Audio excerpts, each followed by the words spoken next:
So then the play, Srila Prabhupada came, he sat in his Vyasasan, and we started the play. And then after the play, Srila Prabhupada was to give the class on Lord Nrsingadev's appearance. So for my personal experience, I played the part of Hiranyakashipu. And some people will feel that, I'm not exactly built like Hiranyakashipu. But every actor and every actress, serious actress in theater, prays to experience when the drama becomes so real that you lose yourself into the play and you actually become that character. And that's what happened. And it wasn't because we had worked so hard on this, because we had rehearsed so many times. It was because Srila Prabhupada was watching us. And by Srila Prabhupada's presence, this pastime of Lord Nrsingadev and Prahlad Maharaj actually came to life. And we were in those identities. It's really amazing. So the play was over, it lasted maybe 40 minutes. And then at the end of the play, the devotees sat down wherever they were. So of course I had to get myself up because I had been killed by Lord Nrsingadev, and that took place just maybe 10 feet from Srila Prabhupada. So I just got up and I sat and I stayed there. And then Srila Prabhupada started to speak, and the audience was outside of this darshan mandap, maybe 300 people perhaps, who were there to watch the play and to hear Srila Prabhupada. Then, now this is recorded, so nobody can say that I'm making this up. That Srila Prabhupada said that today is the appearance of Lord Nrsingadev, Nrsinga Chaturasi.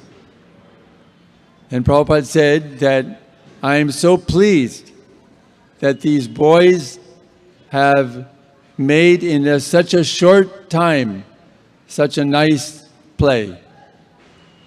And then he said something that made me melt to the floor. He said, I have to thank Mr. Hiranyakashipu.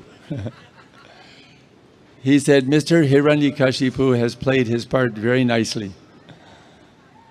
So I knew that the part had gone well because I had lost my identity. I was not who I generally think I am, which is full of false ego and misidentity. I was Hiranyakashipu.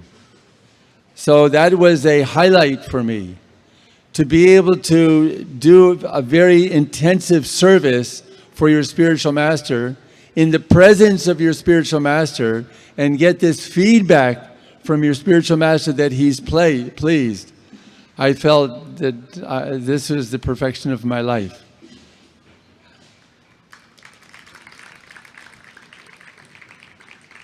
So then there were certain other times that I had the opportunity to render some service where I would receive some feedback from Srila Prabhupada.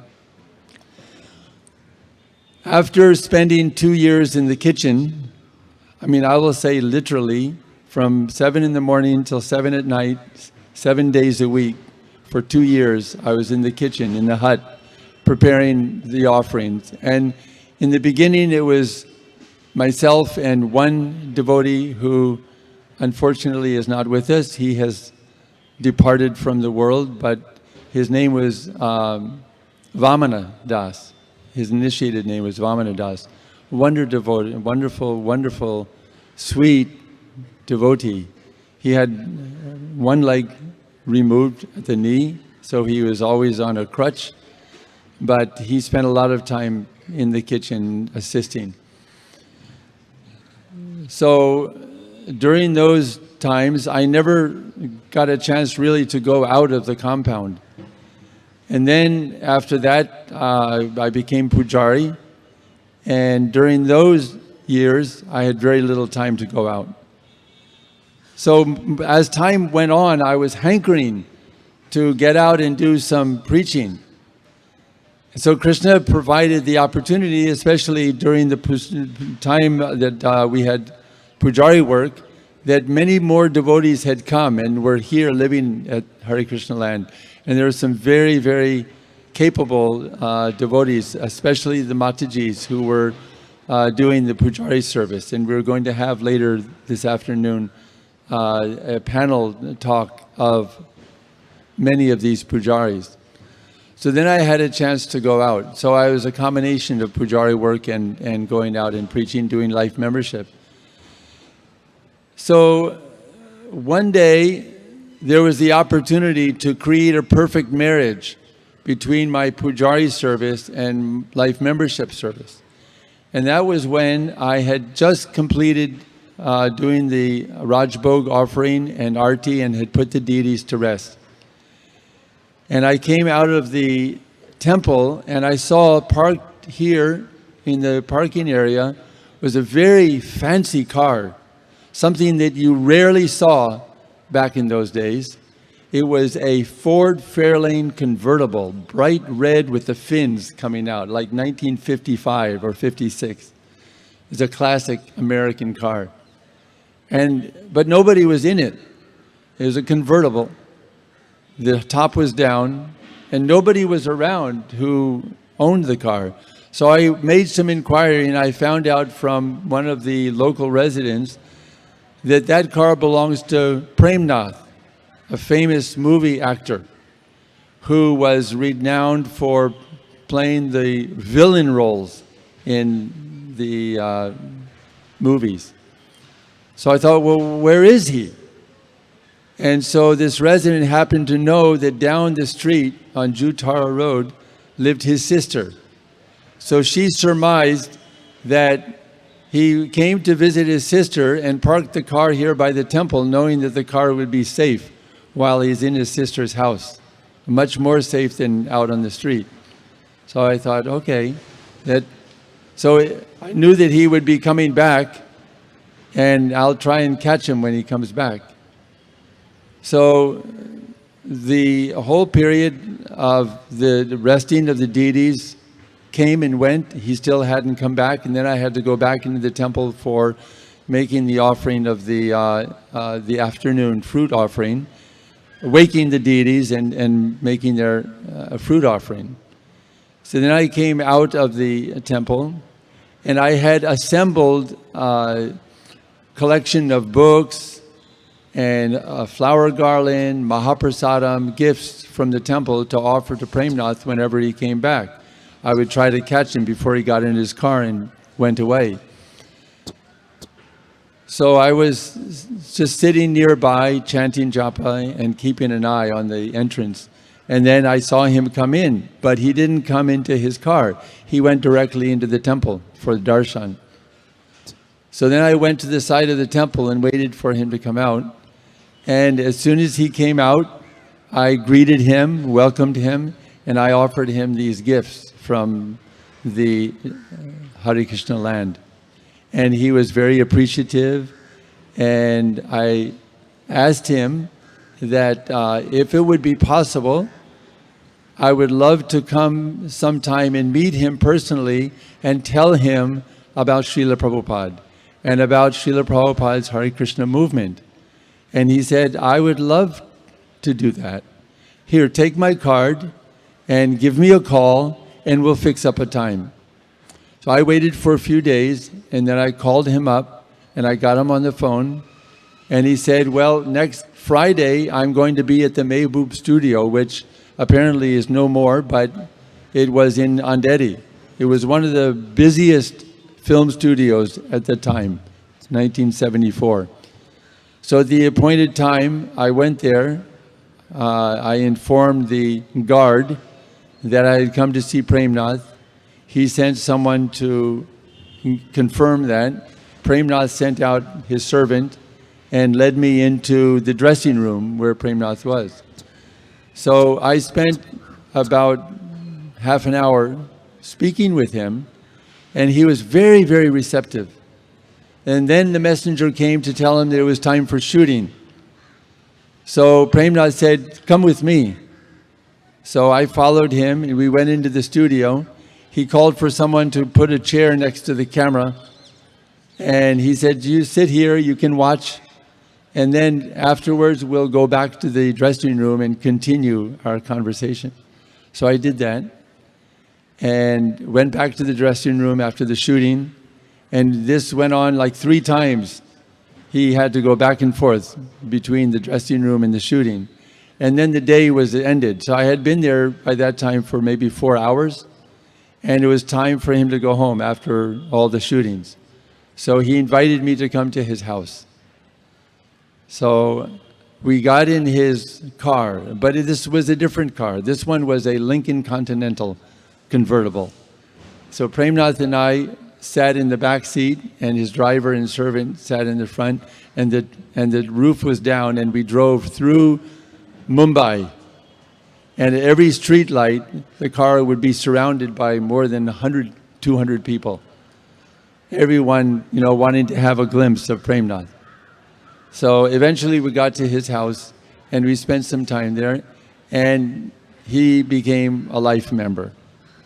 So then he invited me to come back several times to his house, and then I asked him if he would please give me some references from the movie industry that he would recommend that I could go and see. So he gave me a list of 15 names: Lata Mangeshkar, Raj Kapoor, Amitabh Bachchan, and on down the list, all the top names in the industry.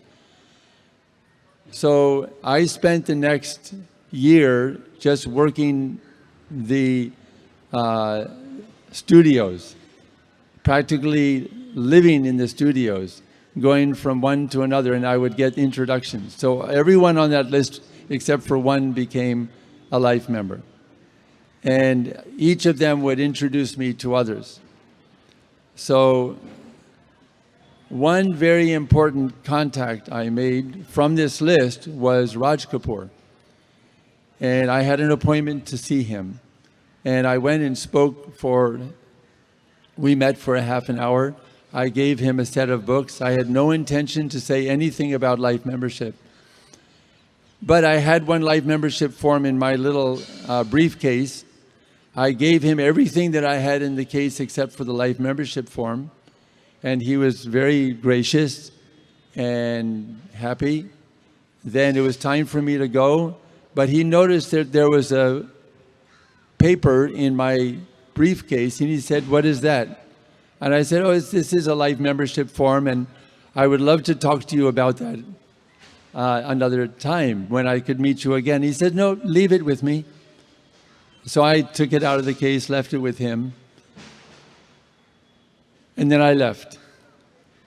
So I don't remember if it was a month later, 2 months later, Giriraj Swami, I don't know if he was a Swami at the time, but Giriraj came to give me a message. He had received a message from Vrindavan that Srila Prabhupada had received a letter from Raj Kapoor. And in that letter was not a poem, but it was a very poetic letter in which he said that, "Prabhupada, you are like the river Ganges.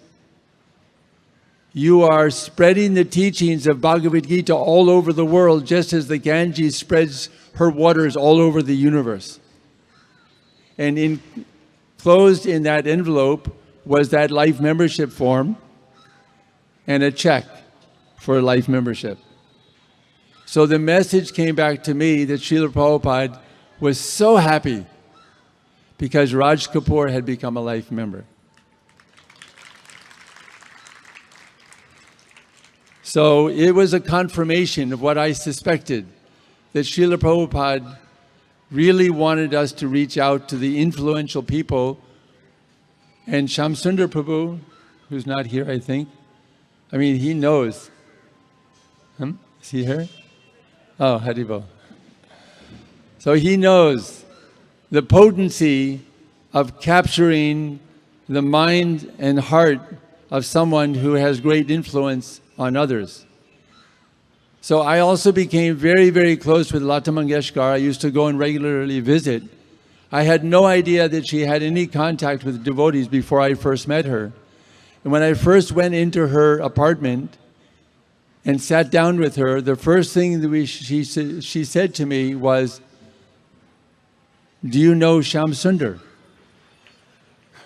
I had no idea that Shyam Sundar had made contact already with Lata Mangeshkar.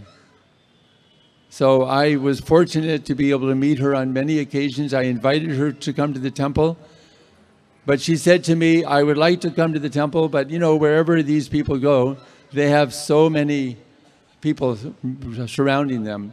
She said, "First, I want to come to your house." So my house was a room 10 feet by 10 feet at the top of one of the older buildings that Mr. Seti had constructed.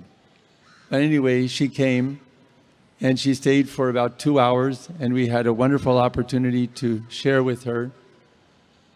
So I have 2 minutes left, and in these 2 minutes I'm going to relate another pastime in which I know that Srila Prabhupada was pleased. I didn't get direct feedback from Prabhupada on this, but Prince Charles was coming to Mumbai, and I wanted to present him with Prabhupada's books. So I went to the airport when he arrived, and the airport was surrounded by military because they were very concerned. Prince Charles had not been to India since he was like 4 years old. And the security was incredible. So I couldn't get close to him there. Then I heard he was going to the Prince of Wales Museum. So I went there and found the entire museum, which takes up an entire block, was surrounded again by military. I couldn't get close. So then I heard that he was going to be the invited guest to a special concert in his honor. So I went to the concert hall. And I was able, because I was the director of Bhakti Kalakshetra here, and the director of the National Performing Arts Center in downtown was, I made contact with him and I got an invitation because it was by invitation only. So I was able to find a seat, and I came with one other devotee, just 13 rows behind Prince Charles. Nobody suspected what I had in mind, but I had books. I had a photograph of Prince Charles's mother in Hyde Park giving a garland to little Krishna, who had been in a play. Were you there, Gurudas, organizing that in Hyde Park? Oh. Mukunda Maharaj was there. So anyway, I waited for the opportune moment when I could walk down, and he was surrounded by Secret Service. And I knew that if I didn't get to him before the Secret Service recognized what that I had some intention to approach him, I would never make it. And I would have been taken out of that place unceremonially. So I had to be very careful. So in an intermission, after a concert by Shiv Kumar Sharma, playing some very celestial music on his Sun Tour, I walked down the aisle, looking in the other direction, as though I was looking for my seat. When I got down to the bottom, because he was in the center on the front row, I suddenly turned and made 3 giant steps and turned around, and there Prince Charles was sitting right in front of me. And I placed these books and photographs and some Mahaprasadam on his lap. And all of a sudden, because everyone had been clapping for the concert, everything went silent. And I had 2,000 eyes because the concert capacity was 1,000 seats. So I had 2,000 eyes just staring at me as I was standing in front of Prince Charles. And I put my hands like this, and I said, "This is a gift to you from the Hare Krishna temple, Hare Krishna." And I could feel the tension in the air. Then Prince Charles, he dissipated all the intention by putting his hands like this and saying, "Namaste, thank you very much." Then everyone was relaxed because they saw that he accepted the gift, and I went back up. Okay. And then someone tapped me on the shoulder, and I thought, okay, now they've come to get me. That's okay. Mission has been accomplished. And then someone leaned over me and said, can you please give me the list of the books that you gave him? And he was a reporter from the Indian Express. And the next day, he was on the front page of all the newspapers. So this was Srila Prabhupada's mercy, that Prabhupada imbibed in us the spirit that nothing is impossible. Anything is possible in the service of Krishna, and we should be ready and willing and eager to take risks in Krishna's service. So, all right, I've just been given the go-ahead to carry on.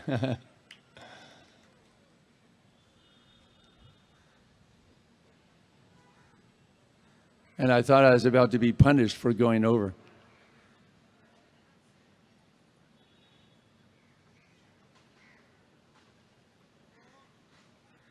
Okay. All right. So another 5 minutes, maybe?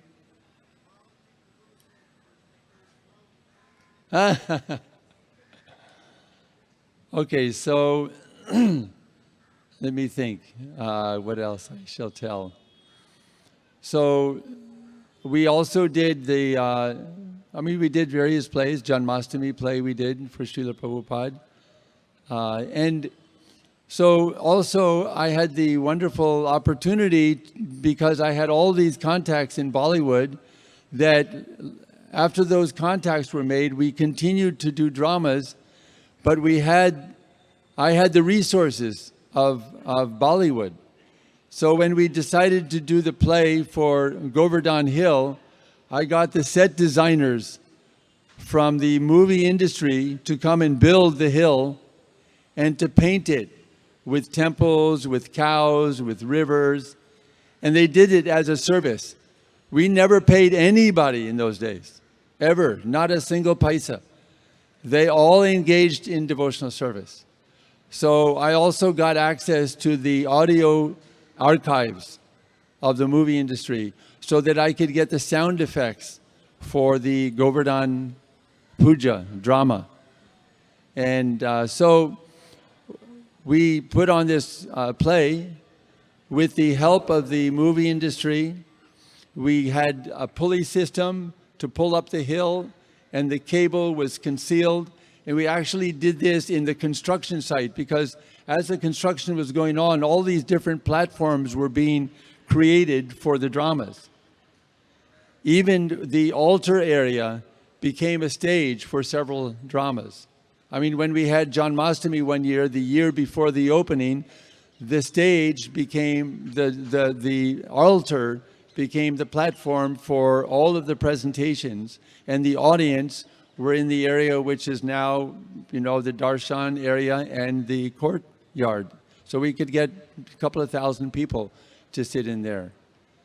So this was another great opportunity to utilize these connections.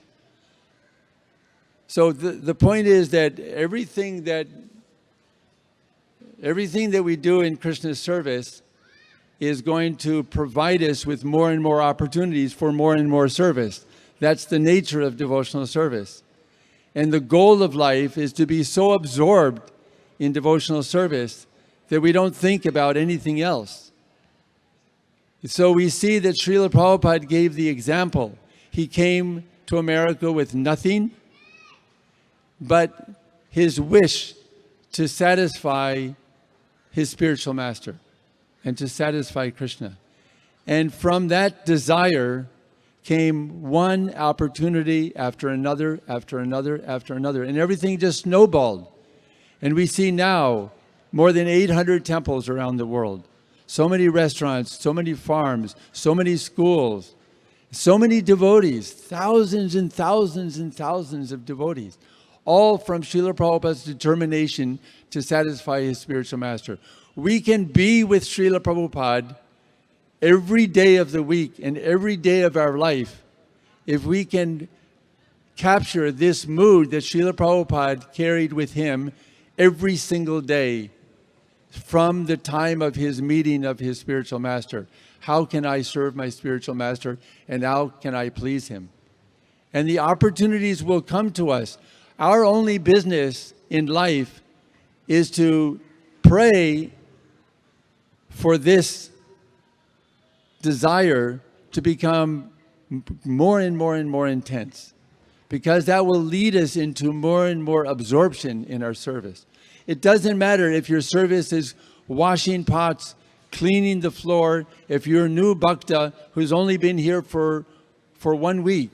The spirit of devotional service should be there fully in your heart, and that way you will grow and advance very rapidly and become so absorbed that your life will pass and it will just be direct from here to Goloka Vrindavan. So this is Prabhupada's mission. And it is a mission. So I had this realization just the other day I would like to share. You know, Krishna says in many places in the Bhagavad Gita, Srimad Bhagavatam, that we should see Krishna within every living entity. Pandita Samadarshanaha. The Pandit, the Krishna conscious person, sees in every person, in every living entity, the presence of Krishna. That's not so easy to do. How do we see Krishna in everyone? But what we can do is we can see Srila Prabhupada, especially among the devotees. I was having this realization just 2 days ago, looking at this ocean of devotees and thinking that every one of these devotees are endeavoring to serve and to satisfy Prabhupada. That means that Srila Prabhupada is in the heart of every one of you. And because Srila Prabhupada is in your heart, that means that Krishna is in your heart. I mean, I can't see Krishna in your heart except by Prabhupada's mercy, knowing that you're serving Prabhupada and trying to satisfy Prabhupada, then all of a sudden I can understand how Krishna is in your heart. Because you're consciously trying to satisfy Krishna's pure devotee. And that makes it possible for me to see all of you as Prabhupada's sold-out servants. And so this is how the strength increases more and more and more. And we can encourage and help one another in our endeavors to satisfy Srila Prabhupada. And I'm just telling you from personal experience that once you will know, Prabhupada doesn't have to be next to you, as I had the opportunity to experience on a few rare occasions. Prabhupada once walked into my kitchen and he looked around and he was very pleased because everything was in its place. And Prabhupada just nodded his head and said, "Very nice." It was ecstatic to know Prabhupada is pleased. But if you please Prabhupada, you'll know it. Prabhupada will come to you in some way or another. It may be through another devotee. It may be through your spiritual master. It may be through some realization in your heart. You'll feel Prabhupada's presence, but you'll know that Prabhupada is pleased. And that will be the perfection of your life. So that may happen to you once a year. But as you progress in your Krishna consciousness, it will happen more and more often. We want to come to the point that at every moment we're feeling Srila Prabhupada's presence. And in this way we are guided by Prabhupada. Look at what Prabhupada did in a short period of time. So he is guiding us to do the same as he did. So as we become more serious in our Krishna consciousness, then we, following in the footsteps of Srila Prabhupada, this is what he wanted. He says, simply do as I do. Don't change anything. Just follow Prabhupada. That's all. It's so simple. We don't have to rack our brains to think. Although, in another way, we do have to rack our brains because Prabhupada was racking his brain how to present Krishna consciousness in every situation. So in that way, we want to rack our brain. But in presenting Krishna consciousness, speaking the philosophy, and conducting ourselves in a way that will be pleasing to others. That is very simple. We just have to follow Prabhupada. So I'm going to end here. It's a great privilege for me to be in the company of all of you, and I thank you all for your contribution to this movement, and I pray for your welfare and well-being and for your Krishna consciousness. Hare Krishna. Srila Prabhupada ki Jai.